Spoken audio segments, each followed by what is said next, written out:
ఆయన దగ్గర నుండి ఆయన ఎమ్మెల్యేలు వైకాపా నాయకులు రాష్ట్రంలో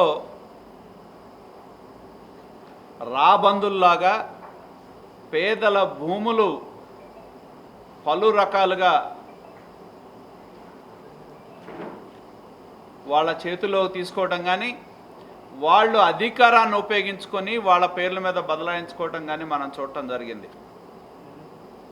ఇవాళ దళితుల పేర్ల మీద, ఎందుకంటే భారతదేశంలో స్వాతంత్ర్యం వచ్చి భూమి లేని దళితుల కుటుంబాలు ఎవరైతే ఉన్నారో వాళ్ళకి వివిధ మార్గాల్లో ప్రభుత్వ భూములు కేటాయిస్తే 1977 నుండి అంతకుముందు ఎస్ఐన్ ల్యాండ్స్ ఏవైతే ఉన్నాయో ఎస్ఐన్ ల్యాండ్స్ అనేవి అమ్ముకోవడానికి వీల్లేదనే చట్టాన్ని తీసుకొస్తే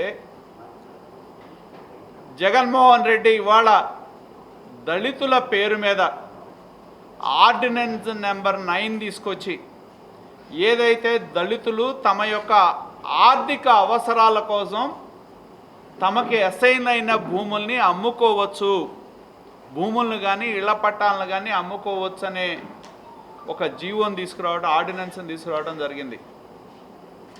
దాని మీద కమిషనర్ ల్యాండ్ రెవెన్యూ ఆదేశాలు ఇచ్చినప్పుడు స్పష్టమైన ఆదేశాలు ఉన్నాయి. దానిలో వాళ్ళు ఎవరైతే ఎస్ఐనీస్ ఎవరైతే ఉన్నారో వాళ్ళు ఆ భూమిలో ఉన్నారా లేదా, లేదా వాళ్ళకి వారసులంటూ ఉన్నారా లేదా, వారసులంటూ లేకపోతే ఆ భూమి తిరిగి ప్రభుత్వానికి వచ్చుద్ది. అదేవిధంగా ఎంత దుర్మార్గం అంటే ఈ ఆర్డినెన్స్ని అడ్డం పెట్టుకొని సుప్రీంకోర్టు నియమ నిబంధనల ప్రకారం వాగులు వంకలు చెరువులు అసైన్ చేసే అధికారం ఎవరికి లేదు.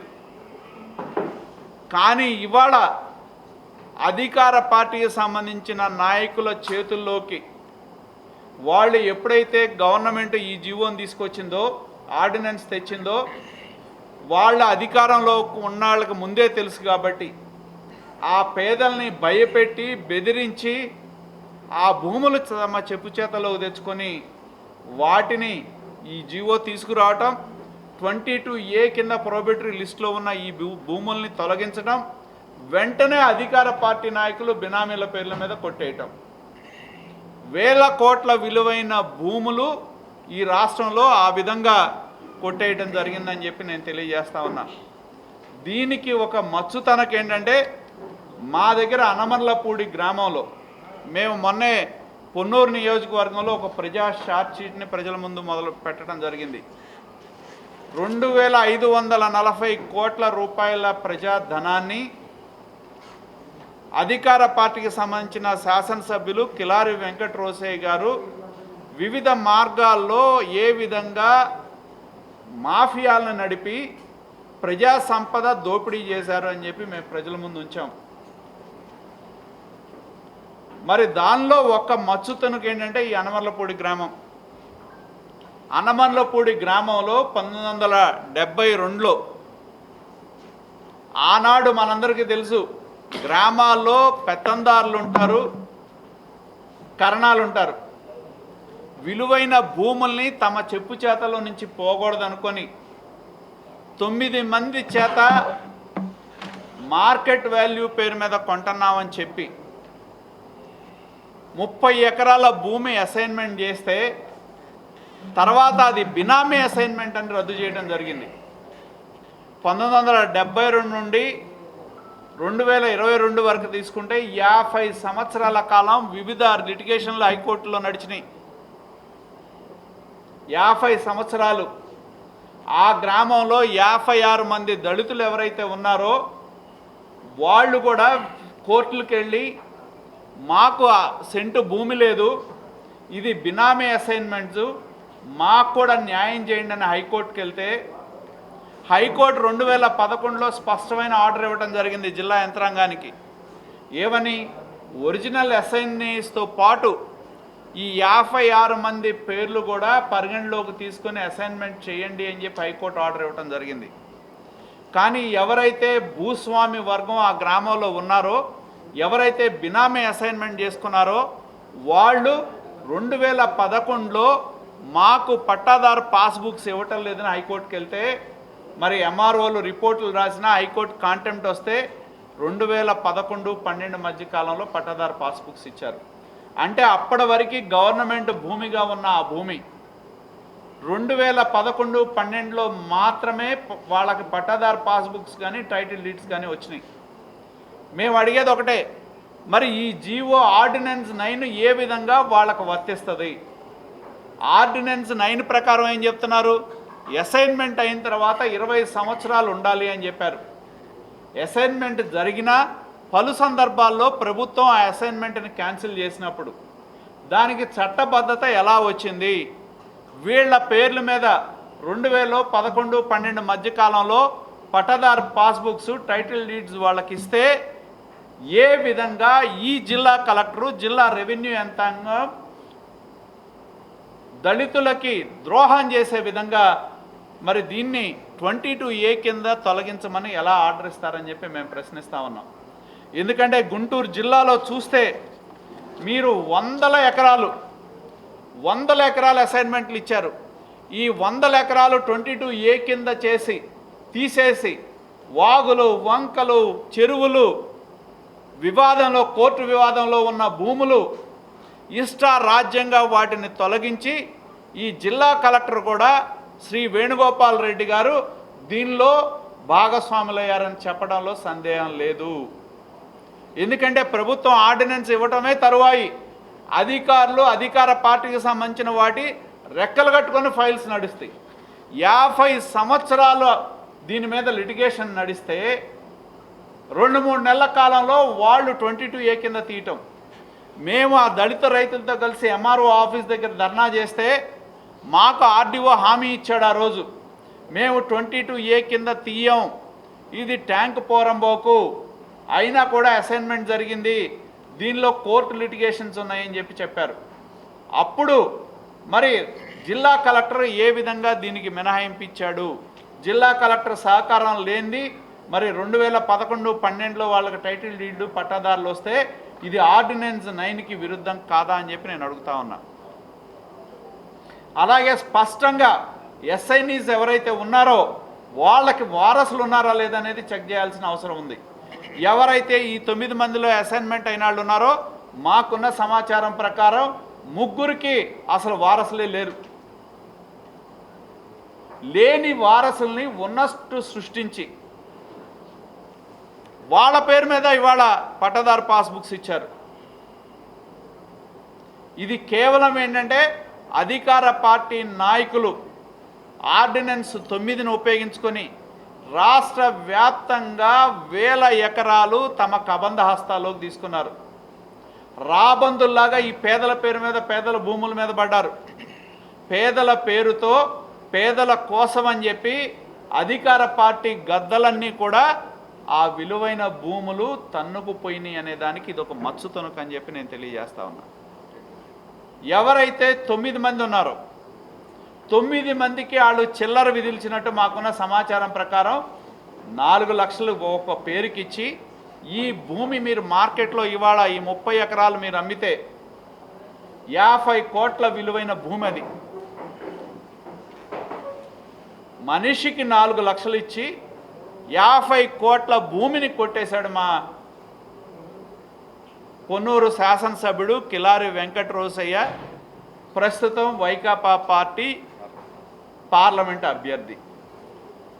జగన్మోహన్ రెడ్డి గారు ఈ దోపిడీ ముఠాకి, దొంగల ముఠాకి నాయకుడు కాబట్టి ఆయన బ్రహ్మాండంగా పొన్నూరులో దోపిడీ చేశారని చెప్పి ప్రమోషన్స్ ఇస్తాం, బాగా పనిచేసిన వాళ్ళకి ప్రమోషన్స్ ఇస్తాం. జగన్మోహన్ రెడ్డి బాగా దోపిడీ చేసిన వాళ్ళకి ప్రమోషన్స్ ఇచ్చాడు. ఆయన పొన్నూరు నుంచి తీసుకొచ్చి జిల్లాకు పెట్టాడు. ఎందుకంటే దాదాపు ఈ కేసులో 2011లో 56 మంది దళిత రైతులు హైకోర్టుకు వెళ్ళారు. అయ్యా, మేము 56 మంది ఈ గ్రామంలో భూములు లేని దళిత రైతులు ఉన్నాం, ఈ అసైన్మెంట్ పెత్తందారులో, భూస్వాములో వాళ్ళకు సంబంధించిన వాళ్ళకి ఆ రోజుల్లో చేసుకున్నారు, మాకు కూడా భూమిని పంచండి అని చెప్పి హైకోర్టుకి వెళ్తే హైకోర్టు స్పష్టమైన ఆర్డర్ ఇవ్వడం జరిగింది. ఆ 9 మందితో పాటు ఈ 56 మందిని కూడా పరిగణలోకి తీసుకొని మీరు వాళ్ళకి అసైన్మెంట్ చేయండి అని చెప్పి హైకోర్టు ఆర్డర్ ఇచ్చినా కూడా దాన్ని అమలు చేయనప్పుడు తిరిగి మళ్ళీ వాళ్ళు హైకోర్టుకు వెళ్ళారు. హైకోర్టులో 4 కేసులు ఉన్నాయి. మరి ఎప్పుడైతే ప్రభుత్వం ఈ యొక్క ఆర్డినెన్స్ ఇచ్చిందో అప్పటికప్పుడు పోలీసులను ప్రయోగించారు. ఎమ్మెల్యే కిలారి వెంకటరోసయ్య, అలాగే అధికార పార్టీకి సంబంధించిన ఎంపీపీ శ్రీనివాసరావు అనే వ్యక్తి, అనమర్లపూడి గ్రామానికి సంబంధించిన ఆయన వీళ్ళందరూ కూడా ఎవరైతే పేదలు 56 మంది కోర్టుకు వెళ్ళారో వాళ్ళని పిలిపించి బెదిరించి, మీరు కోర్టులో కనుక కేసులు విత్డ్రా చేసుకోకపోతే మిమ్మల్ని జైల్లో వేస్తాం, బొక్కలో వేస్తాం, తంతాం, మిమ్మల్ని మీ మీద కేసులు పెట్టి లోన్ వేస్తామని చెప్పి బెదిరిస్తే అయినా అప్పటికి కొంతమంది లొంగల, కొంతమంది భయపడి సంతకాలు పెట్టారు. 56 మంది సంతకాలు పెట్టల. కానీ అధికార యంత్రాంగం, రెవెన్యూ యంత్రాంగం, జిల్లా కలెక్టరు కుమ్మక్కవటం మూలన ఎవరైతే కోర్టులో వేశారో, విత్డ్రా చేసుకున్నామని చెప్పి ఎంఆర్ఓ దగ్గర ఫైల్ చేశారో, ఈ 56 మందిని పిలిపించి విచారణ చేయకపోగా వాళ్ళ సంతకాలు ఫోర్జరీ చేసి కోర్టులో విత్డ్రా చేసుకున్నట్టు ఫైల్ చేశారు. అంటే జగన్మోహన్ రెడ్డి ప్రభుత్వంలో ఆయన చెప్తా ఉంటాడు, పెత్తందారులకి పేదల కంటే ఆయన పెత్తందారులకు వారసుడు, ఆయన పేదలకు వారసుడు అని చెప్తాడు. నిజంగా ఆయన వారసత్వం పెత్తందారుల వారసత్వం, దోపిడీదారుల వారసత్వం, దందాలు చేసే వాళ్ళకి వారసత్వంగా ఉన్నాడు ఆయన, పేదలకు కాదు. ఇంతమంది ఆ గ్రామంలో 56 మంది దళితులు మాకు భూమి లేదని చెప్పి 50 సంవత్సరాలుగా పోరాటం చేస్తూ ఉంటే, భూస్వాములకి పెత్తందారులకి వ్యతిరేకంగా పోరాటం చేస్తూ ఉంటే, మరి ఆయన నిజంగానే నేను పేదల వారసుడిని చెప్పే జగన్మోహన్ రెడ్డి, ఆయన ప్రభుత్వం పెత్తందారులకి వత్తాసు బలికి ఇవాళ పేదల యొక్క నోట్లో మట్టి కొట్టారని చెప్పి నేను తెలియజేస్తా ఉన్నా. జగన్మోహన్ రెడ్డి దోపిడీలోనే పెత్తందారీ వ్యవస్థ ఉంది, దోపిడీ వ్యవస్థ ఉంది. కాబట్టి ఇవాళ ఆయన బ్రహ్మాండంగా ప్రమోషన్ ఇచ్చి, కిలారి వెంకటరోసయ్య గారు పొన్నూరులో బ్రహ్మాండంగా దోపిడీ చేశాడు. ఆయనలాగా జగన్మోహన్ రెడ్డి కంపెనీలో రూపాయి డబ్బులు లేకుండా ఆయన తండ్రిని అడ్డం పెట్టుకొని ఆయన కంపెనీల్లో ఎవరికైతే ప్రభుత్వం ద్వారా బెనిఫిట్ చేశాడో వాళ్ళ చేత ఏ విధంగా పెట్టుబడి పెట్టించుకొని సాక్షి టెలివిజన్లు, భారతీయులు పేపర్లో పెట్టారో అదేవిధంగా మా కిలారి వెంకటరోసయ్య ఆయన వారసత్వాన్ని పుణికిపుచ్చుకొని 4 లక్షల రూపాయలతో 50 కోట్ల విలువైన భూమిని కొట్టేశాడు. కాబట్టి మరి జగన్మోహన్ రెడ్డి గారు కితాబ్ ఇచ్చి ఆయన్ని వైకాపా ఎంపీ అభ్యర్థిగా నిలబెట్టడం జరిగింది. ఇవాళ ఎందుకంటే ఎవరు ఈ బినామీలు, ఎందుకంటే ఈ యొక్క ఇప్పటికీ 22 ఎకరాల భూమిలో కొంత రిజిస్టర్ చేసుకున్నారు. మీకు కూడా ఆ వివరాలన్నీ ఇస్తాం. ఒకే కుటుంబంలో అమ్మిశెట్టి మల్లికార్జునరావు, అమ్మిశెట్టి నాగిని, అలాగే అమ్మిశెట్టి సాంబశివరావు, అమ్మిశెట్టి సరిత, ఈ 4 పేరు మీద ఈ భూమిలో 10 ఎకరాలు రిజిస్టర్ చేశారు. వీళ్ళెవరు? ఆయనకి బహుమతిగా పెదగాకాని ట్రస్ట్ బోర్డు చైర్మన్ పదవిస్తే ఆయన ఇంట్లో ఉన్న ఆయన కొడుకులు కోడళ్ళు పేరు మీద 10 ఎకరాలు రిజిస్టర్ చేశారు. మిగతా ఆయన బినామీలు ఎవరైతే ఉన్నారో, మరి జూజుల పిచ్చయ్య కానీ, కొంపల్లి కామేశ్వరరావు కానీ, యనమండ్ల శ్రీనివాస్ శర్మ, అలాగే తెనాలికి సంబంధించిన వాళ్ళని చెప్తా ఉన్నారు, అన్నవరపు సురేష్, అన్నవరపు మహేష్ కుమార్ అనే వ్యక్తులు, వీళ్ళ పేరు మీద 2.7 ఎకరాలు, ఇట్లా మొత్తం 22 ఎకరాల భూమిని ఆయన బినామీల పేరు మీద రిజిస్టర్ చేయడం జరిగింది. నేను అడుగుతా ఉన్నా, దళితుల కోసం అయినప్పుడు దళితుల పేరు చెప్పి ఆర్డినెన్సులు తెచ్చి భూములు 22A కింద ఉంటే కనీసం వాళ్ళ కుటుంబాల చేతిలో ఉండేవి. ఈ ప్రభుత్వం వాళ్ళ నాయకుల యొక్క భూదాహం కోసం విలువైన కోట్ల విలువైన భూములు గ్రామాల్లో పట్టణాల్లో కొట్టేయడానికి ఆర్డినెన్స్ తీసుకొచ్చి వీళ్ళు ఆ దళితులతో ఒప్పందాలు చేసుకొని కలెక్టరు 22A కింద మినహాయింపించి సబ్ రిజిస్ట్రార్ ఆఫీస్కి ఆర్డర్ వెళ్ళిందో లేదో, ఇదో పెద్ద కుట్ర. ఎందుకు చెప్తున్నానంటే కలెక్టర్ వాటిని రిజిస్ట్రేషన్ నుంచి 22A కింద మినహాయింపులు ఇస్తూ ఆర్డర్లు ఇవ్వటం, సబ్ రిజిస్ట్రార్ ఆఫీస్కి పంపించగానే ఎమ్మటే ఆ దళితుల భూములు వైకాపా గెద్దల పేరు మీద రిజిస్టర్ చేయటం. కాబట్టి ఈ గుంటూరు జిల్లాలోనే కాదు, రాష్ట్ర వ్యాప్తంగా పెద్ద ఎత్తున ఈ ఆర్డినెన్స్ 9ను ఉపయోగించుకొని పేదల భూములు అధికార పార్టీ నాయకులు, ఎమ్మెల్యేలు, జగన్మోహన్ రెడ్డి సంబంధించిన వ్యక్తులు కొట్టేయటం జరిగింది. మరి మేము డిమాండ్ చేసేది ఒకటే, నేను అడుగుతా ఉన్నా, నిజంగానే మీ హయాంలో పేదలకు అన్యాయం జరుగుతూ ఉన్నప్పుడు ఆ గ్రామంలో తలా 10 సెంట్లో, 12 సెంట్లో, 20 సెంట్లో పంచాల్సిన భూమిని మీ ఎమ్మెల్యే కొట్టేసినప్పుడు ఎందుకు ముఖ్యమంత్రి చర్యలు తీసుకోలేదు అని చెప్పి నేను డిమాండ్ చేస్తున్నా. నిజంగానే నువ్వు పేదల పక్షపాతివైతే, నీ కళ్ళెదుట పేదలకు అన్యాయం జరుగుతూ ఉన్నప్పుడు పేదల తరపున నిలబడతారా, భూస్వాముల వైపు నిలబడతారా? కాబట్టి ఆయన జగన్మోహన్ రెడ్డి భూస్వాముల పక్షం, పెత్తందారుల పక్షం అనేది స్పష్టమైంది. ఎలక్షన్లు వస్తున్నాయి, ఎటు అధికారం కోల్పోతున్నాం అనే వాళ్ళకు తెలుసు. కాబట్టి అయిన కాడికి రాబందుల్లాగా దోచుకునేదానికి తెగబడ్డారు. కాబట్టి ఈ అంశాల్లో ముఖ్యంగా దీనిలో జిల్లా కలెక్టర్ యొక్క పాత్ర ఉంది. జాయింట్ కలెక్టర్ వెరిఫికేషన్ చేయాల్సిన బాధ్యత జాయింట్ కలెక్టర్ది, అలాగే ఆర్డీఓది, ఎంఆర్ఓది.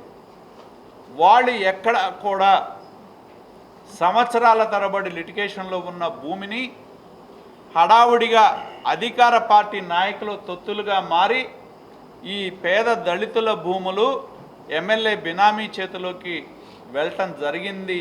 ఇది వాస్తవం అని చెప్పి వివరాలన్నీ కూడా మీకు ఇస్తా ఉన్నాం. మేము డిమాండ్ చేసేది ఒకటే, దీనిలో కలెక్టర్ స్థాయి వ్యక్తులు, జాయింట్ కలెక్టర్ స్థాయి వ్యక్తులు, ఆర్డీఓ స్థాయి వ్యక్తులు ఇన్వాల్వ్ అయ్యారు. కాబట్టి స్థానికంగా ఉన్న ఎమ్మెల్యేతో పాటు ప్రభుత్వ పెద్దలు ఇన్వాల్వ్ అయ్యారు. కాబట్టి దీని మీద న్యాయ విచారణ చేయాలని చెప్పి డిమాండ్ చేస్తూ ఉన్నాం. జగన్మోహన్ రెడ్డి అనే ఆయన దోపిడీకి ఇచ్చినట్టు ప్రమోషన్ ఇచ్చాడు. ఆయన పొన్నూరు తీసుకొచ్చి గుంటూరు జిల్లాకి సమన్వయకర్తగా వేయటం జరిగింది. అంటే ఆయన దొంగల ముఠా నాయకుడు, దోపిడీ ముఠా నాయకుడు. కాబట్టి ఈ గ్యాంగ్ అంతా పోగు చేసి ఇంకా దోపిడీ చేసుకోవడానికి వాళ్ళకి ప్రమోషన్ ఇచ్చినట్టు కనపడతా ఉంది. మేము డిమాండ్ చేసేది ఒకటే, దీని మీద ఒక న్యాయ విచారణ జరిగితే కానీ కలెక్టర్ లాంటి వ్యక్తులు ఈ భూ పందేరంలో అధికార పార్టీ నాయకులతో కలిశారు. కాబట్టి దీని మీద న్యాయ విచారణ చేయాలని చెప్పి మేము డిమాండ్ చేస్తూ ఉన్నాం.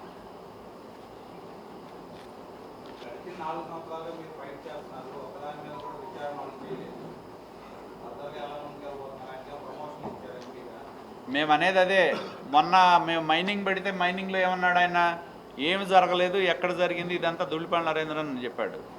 వాళ్ళు రైతులు హైకోర్టులో వేస్తే హైకోర్టు చీఫ్ జస్టిస్ ఏ విధంగా మీరు రిపోర్టు 2 వారాల్లో ఇవ్వమంటే మాకు 3 వారాలు కావాలి, 4 వారాలు కావాలంటే మీరు ఏమైనా చంద్రమండలం మీద అన్నారా అని చెప్పి కామెంట్ చేయడం జరిగింది. కాబట్టి దీని మీద కూడా వాళ్ళు దళితులు న్యాయ పోరాటం అనేది కొనసాగుద్ది. సంబంధిత అధికారులు ఎవరైతే ఉన్నారో మరి వాళ్ళు రేపు మా ప్రభుత్వం వచ్చిన తర్వాత సమగ్రమైన విచారణ ప్రభుత్వం పరంగా జరుగుద్ది. ఈ లోపు న్యాయపరంగా మా పోరాటం కొనసాగుద్ది.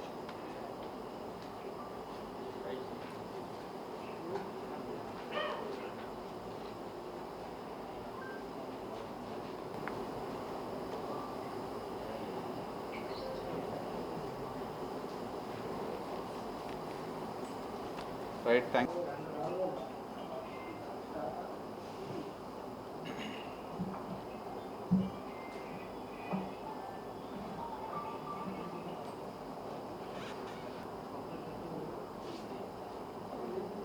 రెడీనా?